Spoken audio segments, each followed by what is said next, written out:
Maybe you from the 1970s when the Los Angeles Rams was known as the Prison Foursome because of that defensive line.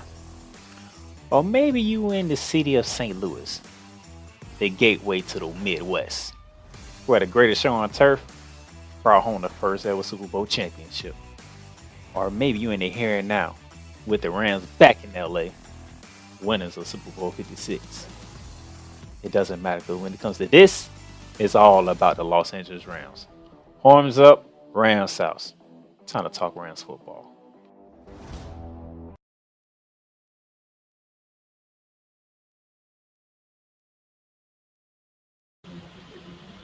And ladies and gentlemen, welcome to a special live edition of Ramily Talk here because the Los Angeles Rams will get week 5 started tonight as they host the San Francisco 49ers. Yes, I am live and in color. The Playmakers in the building. Thank y'all for tuning in. We are live on the Playmakers blog YouTube channel. We are live on my personal LinkedIn page. It's a pleasure to be here today to get you ready for Thursday night football. We moved to 3-1 on last week. It was a great showing, but somebody wanted an open invitation a while back when we found out the schedule. So I gave him his open invitation. Joining me on Ramily Talk for the first time in season 6.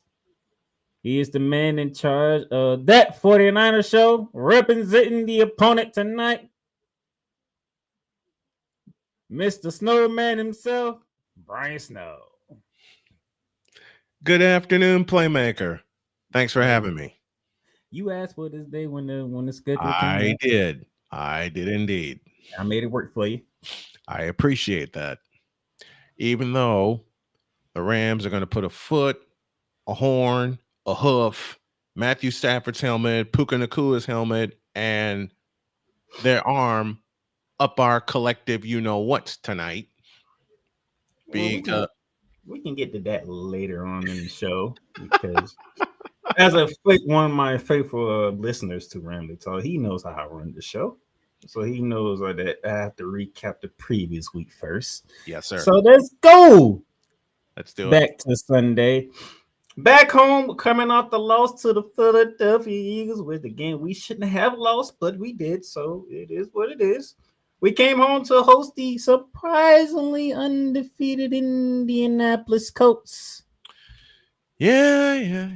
I took a bath there too. And full disclosure, ladies and gentlemen, his wife is an Indianapolis Colts fan. That she is. So I went through the wife first, and I got the husband tonight. It's a snowman affair when it comes to the playmaker. In a matter of days. Yes. As this game was going on, the Rams come out on top 27-20. In some people's eyes, if you want to look at it, the Rams shouldn't have won this game. And guess what? I would not argue against you. Because, hey, things happen. I'll give you your numbers that you need. Daniel Jones, 262 yards passing, a touchdown, and a pick. Jonathan Taylor, 76 carry. Probably could have had over 100 if somebody didn't have a holding call on them.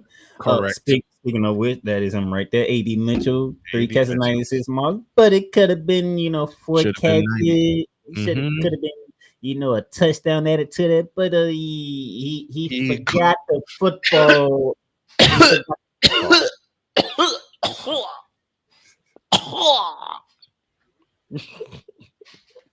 Yeah, he forgot the football. I don't know what he was doing. He forgot the football. Mm-hmm. He pulled a Kalen Clay. Made a hell of a play. A hell of a play. Mm-hmm. And then he forgot the football in the end zone. Like I said, he pulled a Kalen Clay. Anybody and then he compounded that with a holding call, which is clear. Mm-hmm. I don't know what. Did he panic or something? Because he just went straight and just grabbed Darius Rams from the back and just threw him down. I don't. I watched the game and was covering another. I don't know. I'm thinking when they're gonna call the holding call, he's like they're gonna show him like, yeah, you can call it, but no, it's like, well, damn, damn, that's like how they cannot call that. I hadn't gotten over him dropping the football, over AD Mitchell dropping the football, because as soon as I saw that, I turned the game off. So AD Mitchell cost the Colts 2 touchdowns. Yes, and the game. So if you can see, Matthew Stafford 375 through the air with 3 tuds, carrying out 177 yards on the ground. Puka Nacua 170 on the receiving end and a touchdown. By the way, to make matters worse, the Colts defense did the one thing that Matthew Stafford been waiting for a defense to do. You forgot about number 5. 2-2 said bye-bye. One play, gone. What was it, 88 yards? 88 yards. Right after the 2-minute warning. We gotta stop. They punted to us 2-minute warning. First play out the gate, 2-2 down the field. Touchdown. Like I said, 2-2 said bye-bye. Oh, that was a great feeling for us. We needed that win coming off a disheartening loss in Philly. Mm-hmm. One of these days, and Koo McCain, I told Koo McCain this already, and he knows I said this. One of these days, we're gonna catch y'all. One of these days, we're gonna catch y'all. You beat us in the playoffs with Jalen Carter, and then you beat us the previous week because of blocked field goals. Mm-hmm. We there. Yeah, right there. Y'all are right there. We there. Y'all are right there. Absolutely, you are. It's gonna take some time. Mm-hmm. So, y'all are 2 players away. With that performance, Puka Nacua was the NFC's Offensive Player of the Week. Well deserved. With the 13 catches and 170 on the catch and a touchdown to boot. So, congratulations to Puka Nacua. Good job. But we have to move forward. Mm-hmm. And before we move forward, we're going to take our long commercial break as we do here to get you ready for the upcoming Thursday night football between the Rams and the 49ers in San Francisco. Don't touch that dial. We'll be right back. Everything Boston. I love you morons. New Kids on the Block, New Edition. Dear whatever the law firm is. Sincerely, the U.S. Supreme Court. Ben Affleck, Matt Damon. Go yourself again, Jason Whitlock.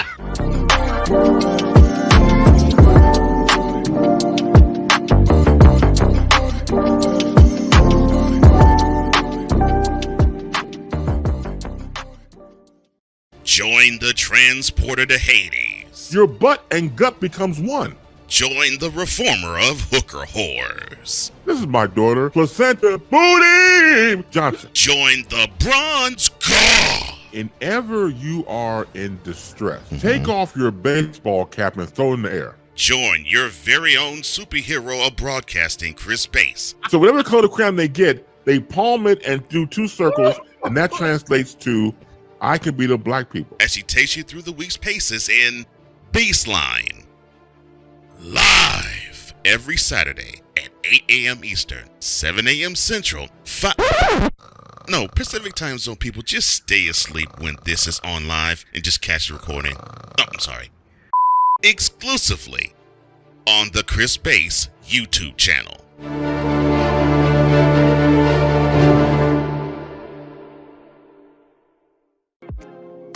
Get Mounts of Entertainment with Paramount Plus. Stream new movies such as Mean Girls, Transformers: Rise of the Beast, and Good Burger 2 with Paramount Plus. Stream live sports such as the UEFA Champions League, the NFL on CBS, the PGA Tour, and March Madness. Catch hit CBS shows such as Fire Country, Ghost, NCIS, and more.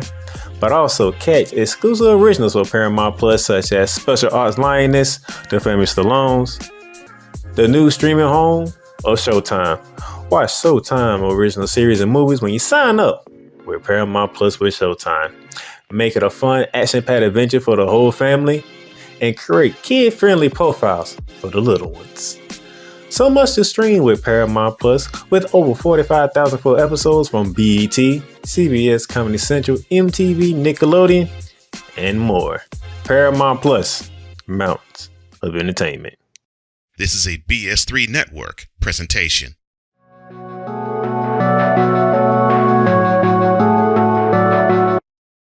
I want to do a TED Talk, but I don't have anything to talk about yet. I'm getting there. Life is for the living. We're not here that long. You can learn anything you want to learn without any money spent. What do I really enjoy? What do I really want out of life? I am your host, WIZE. Are you in a life holding pattern? Well, this is for you. Welcome to the Stuck in My Mind podcast. Live every Monday, Tuesday, and Wednesday at 4 p.m. Central.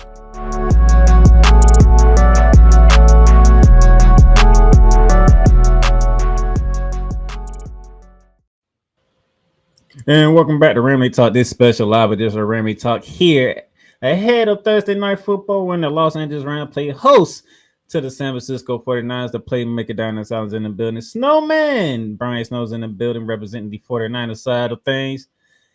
And as we get ready to preview Thursday Night Football, Snowman, I made a change to Ramily Talk. I don't know if you noticed. Instead of going straight into the preview, I like to go back to the previous week of what the opponent did. Unfortunately for your 49ers, they come in a loss to the Jacksonville Jaguars 26-21. And I think Snowman would tell you your score wasn't even that close. It wasn't. As soon as we coughed up the ball and the Jaguars took one play and turned it into a touchdown, in my mind, I said game over, because this is a different – at this point in time in the season, this is a different Jaguar team. They came ready to play, and we came out flatter than a set of pancakes I made Sunday morning for me and my wife. But even given the fact that we did come out flat, well, let me just say this. When you turn the ball over 4 times and they turned it into 17 points, yeah, game, set, match. When you don't run the football effectively, which we haven't done all season, but somehow we've gotten to a 3-1 mark, game, set, match. When you can't, when Brock Purdy looked off, completely off in his return from turf toe, which is going to sideline him tonight, I knew we were in trouble. But the play of the game came in the fourth quarter when we had a 4th and 1 from the 10-yard line, did not take the points, gambled, lost, and the Jaguars ate the clock. And that was the end of that. I appreciate Snowman because Snowman actually called that game. He does ultimate play-by-play, especially for the 49ers. So he called that game. I did. And it wasn't a happy game for him to call. You know, I will take the fact that we are littered with injuries and we're still 3-1. I expect that to change tonight, but I'll take it. I'll take the little bit of hope we have, man. I think for me, because I watched the game by me living in Jacksonville, so you already know I get all the Jaguars. Yep. I think the play for me was y'all did something that y'all normally don't do. Y'all gave up a punt return for a touchdown. Haven't given up one since 2017. That made the score at the time 26-14. And this is after we stopped the Jaguars. And then 3 and out, we punt the ball back to them, and they take it the distance. That was the knockout. When 49 was gaining momentum and Parker Washington took it back, I said, oh, I think that's a game right there. That was game. Parker Washington gave us the Tiger uppercut and finished us. Good win for the Jaguars out on the West Coast. They'll be home Monday night, which is interesting, and I might be attending. We'll see. I might be attending. I don't know yet. But with that result, here are your numbers. Trevor Lawrence didn't really need to do much because defense was doing their job. Travis Etienne, that 40-yard touchdown run, that was ridiculous. That was the first touchdown of the game, and Travis Etienne. Whew. I'm liking this Travis Jaguar fan. Listen, I am liking this Travis Etienne here. I'm liking this version of Travis Etienne. He's running with a purpose. Not only that, the Jaguars are letting him run. They are letting him do what he was brought there to do, which is to run the football. If I'm liking. Brock Purdy 309 through the air, 2 touchdowns, 2 picks. I do believe one of those picks is on him. The other one wasn't. If I remember correctly. Yep. The second pick went right through McCaffrey's hands, and it was picked off. And as you can see, McCaffrey 49 on the ground, 92 in receiving. So you know who the workhorse was. Mm-hmm. That dropped the Niners to 3-1 from the unbeaten ranks. The Rams moved to 3-1 in Seattle. They won on Thursday night last week, beating the Arizona Cardinals in the desert. So 3 teams, 3-1. The only reason why the Rams are in the third spot is because the 49ers beat Seattle, open the season. And they beat I can't remember who. No, they beat Arizona too, because Arizona should have won. Arizona should have won. Man, Arizona should have beat us down as flat as we were playing in that game. But somehow Eddie Pinheiro rescued us. So those of y'all who are crediting is Arizona, 2 of the 3 wins for the 49ers have already come in the division. Mm-hmm. So that's why they get the top spot. Seattle got a victory over the Cardinals, a divisional game. That's why they're in the second spot. This is our first divisional game. Our first 3 games came against the AFC South. Yes. And happily we're 3-0. Yep. And then we lost to Philly, which is a conference loss. So preview perhaps, folks. Stick around. So that's that. Now to tonight. Thursday night football. It is down in SoFi Stadium in LA. Reports already came out. 61% of the tickets are red.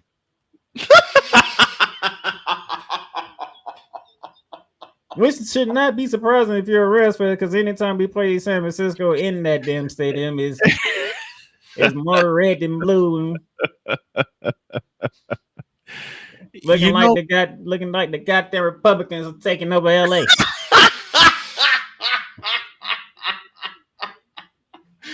I will tell y'all why I got so hooked on Ramily talk. I have 3 reasons. First of all, playmaker, master of the craft. And since he and I talked and got to know each other, I found out that it was the greatest show on turf, the St. Louis Rams, that made him a Rams fan. Secondly, I just love the show and the way that he runs it. And thirdly, and most importantly, when Deebo Samuel was a member of the 49ers and I would hear him rage out, I would just be laughing my head off. I got hooked on this show 4 years ago. I am a happy member of the Ramily Talk Nation, and when this game came up, I asked for a spot so I can just hang out with them doing this. So this is where we at. We are kicking off week 5, and doing so. ESPN was kindly to allow me to show these numbers here. We opened up as a 3.5 point favorite, but it went up to 5.5, and I think me and Snowman can figure out why. I will show you later. Then we can figure out why. So now it's up to 8.5. And in a game like this, I still think that might be too much because it is an NFC West rivalry. Yeah, it is. Matter of fact, I take that back. It is the rivalry of the West Coast. If you want to keep it up, this is the rivalry of the West Coast. It is, man. Northern California versus Southern California. I know some of y'all new people be like, what about Seattle and San Fran? Trust me. The rivalry. What about the Chiefs? Well, the Chiefs been owning the AFC West for the longest. They can't nobody stop them. Right. Until they got beat by the Chargers. We can see if they can do it again. Which, by the way, that was a Charger home game, which means the second round is in Arrowhead. Take that for what you were. But if you're talking about a rivalry in the NFL on the West Coast, it is the 49ers and the Rams. This would be it. These two can't stand each other, respectfully. They can't stand each other. And I don't know. I didn't figure out until I listened to Playmaker Show the first time why he rages when Niner fans take over SoFi Stadium. Yeah, then I heard him rage out, and now I understand.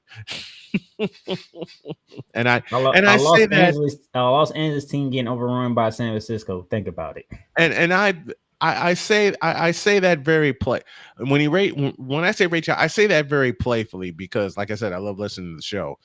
I say that very playfully. Lord knows I've had my moments. I had my moments last Sunday, and I'm gonna have more tonight. I just know it. And jokingly, if I can still pay from Snowman and Cole Johnson, this wouldn't happen. They was still in St. Louis.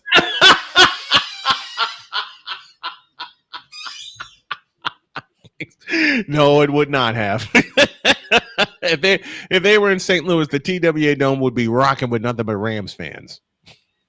Seriously. That's my joking for the day. But nevertheless, as you can see, Brock Purdy would not be going today, which is the reason why, along with a former number 1 pick and Ricky Pearsall. Hey, can you come back to Gainesville?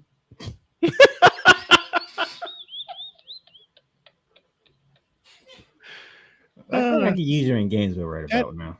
That catch he made against who was it? Arizona. Seattle. Well, not just that one, the one against Arizona too. Oh, man. Over the shoulder, that beautiful over the shoulder catch. So no Purdy, no Ricky Pearsall. That's why the number went up and not down. And another one for you. There is no Jawan Jennings available to us tonight. So yeah, 49ers are getting beat up. If you look at the Rams side, Stafford is over 1,000 yards through 4 games with 8 touchdowns, 2 interceptions. Carrying on Williams has 300 yards rushing. Nakua's at 500 yards through the 4 games. And speaking in the injury reports, there they are. Just straight outs. It's bad. I was talking with my wife earlier, and I told her the Niners and Rams play tonight, and she said, "So you're doing the broadcast?" And I said, "Yep, and we're gonna get beat up." And he says, "Wait a minute, I thought you had confidence in the 49ers." I do, but not tonight because they're playing the Los Angeles Rams in Los Angeles, and you need to see our hospital list. She sat up and said, "What?" That's way to throw the job in there. Yep. I said, "Honey, it's bad. It's an infirmary." She starts laughing at that joke also.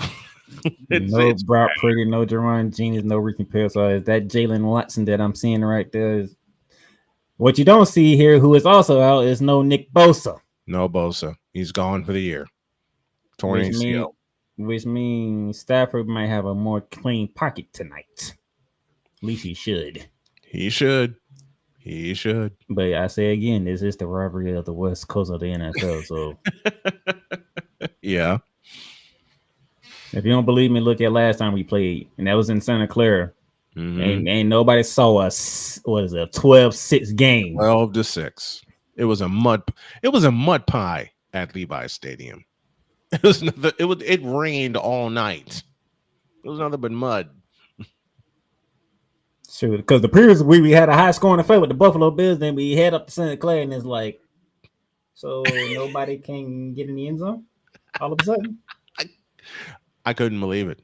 Like, so nobody can get in the end zone whatsoever. Like, I couldn't. The end zone is forbidden. I didn't even do that game. I knew something was up. Well, that's one reason. The second reason I was under the weather. I was buried in a cold, and it just got worse. I'm sitting here like, man, we just put up 40-something points on the Buffalo Bills. Okay. Okay. But defense, I need you to get it together. We got dub, but defense, I need you to get it together. But I understand that's Josh Allen on the other side. I understand. But we got San Fran coming out, so we need to work on something. Defense got to get in, and offense couldn't do nothing. Right. So we got dog. What's going on here? And then for the Rams side, injury-wise, Robin Havenstein seems to be doubtful. Haven't heard any updates yet. Same thing with Tyler Higbee. Of course, Akila Witherspoon, he's on IR with that broken collarbone, which sucks. Yeah, but it's not. They didn't say his season was over, so that might be a good thing. And if we go on the route that I think we're going, he should be back towards the end of the season. So with that being said, so far I am 4 for 4 on my picks. And the Rams are doing exactly what I thought. I could have been wrong with Philly, but we decided to let Jordan Davis about to kick and take it all the way back. So that's why I'm perfect in my predictions with the Rams thus far. Mm-hmm. Otherwise, I'd have been off one. But I did say tonight is the night we beat San Francisco tonight, and then it kind of got a little bit easier because all of a sudden there's a laundry list of injuries for the 49ers, and I'm like, well, damn. I heard someone say this on a radio show I was listening to earlier, and I also read it. We're sending our JV team to Los Angeles. We are. We're sending our JV team to Los Angeles. That's why I am shaking for this game. I pretty much suspect, I should say, what the outcome is going to be. Well, I'm just going to take my beating like a man. If Victor can do it with the Cowboys and anybody that's a Cleveland Browns fan. Look, Victor need to be happy that these suckers tied with the Packers. Because nobody thought that was going to do anything to Green Bay. As I said, if Victor can take it with the Cowboys and Shane can take it with the Patriots, and those of you who watch the morning show, Snowman in the Morning, know we give each other all kinds of mess for all of our teams. I'm going to take my beating like a man, and Jody may appear tonight. So, if you want Snowman Multimedia on YouTube, play-by-play, Snowman got you covered. If you don't want to listen to Kirk Street and Al Mike is on the call, which I enjoy listening to. I love those two, though. I love Al Mike and Kirk Street, so I get to listen to them tonight. I'm going to listen to them tonight. I'm going to enjoy this. So, I predicted the Rams win. Might be 5 for 5 tonight if they do what they're supposed to do. I suspect you'll be 5 for 5. So all of a sudden, Sean McVay has found a way to get over his Kyle Shanahan hurdle, and now he's starting to pick up it work. Mm-hmm. And now with all these injuries, coupled with the fact that it's not Cooper Kupp you got to worry about anymore, it's Devontae Adams now. Yeah, with Puka Nacua.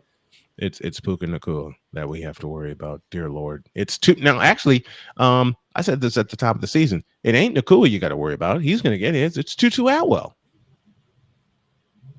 It's Tutu Atwell. He proved it last week. I said okay, I did the show when we released when we released Cooper Kupp. I did that, and then all of a sudden, we got Devontae. Devontae Adams. Oh Lord. Yep. Y'all shouldn't did that.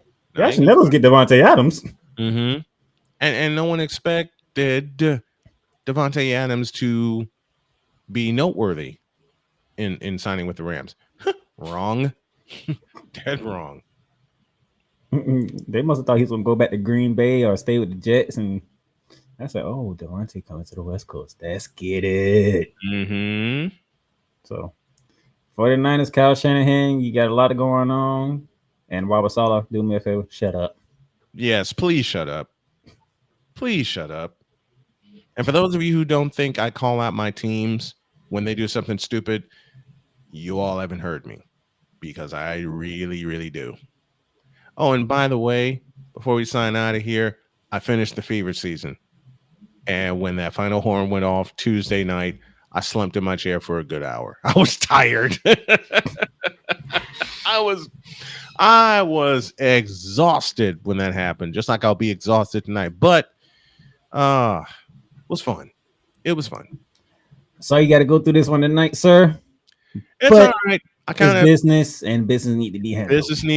Business need to be taken care of. I kind of saw this coming with the laundry list that's a mile long of injuries that we have, and I'm ready for the Rams to take care of business tonight. Shout out to the man of Snowman Multimedia, the man behind that 49ers show, Mr. Brian Snow. Thank you for joining me today. Thank y'all for tuning in to this live edition of Ramily Talk. As y'all know, horns up. This is Ram Nation East Coast Station. Let's go Rams. Let's move to 4-1 and prepare to take a trip to B-Town to go face the Baltimore Ravens, who are in an injury bug themselves. Mm-hmm. Until then, enjoy tonight's game. I'll see y'all next week.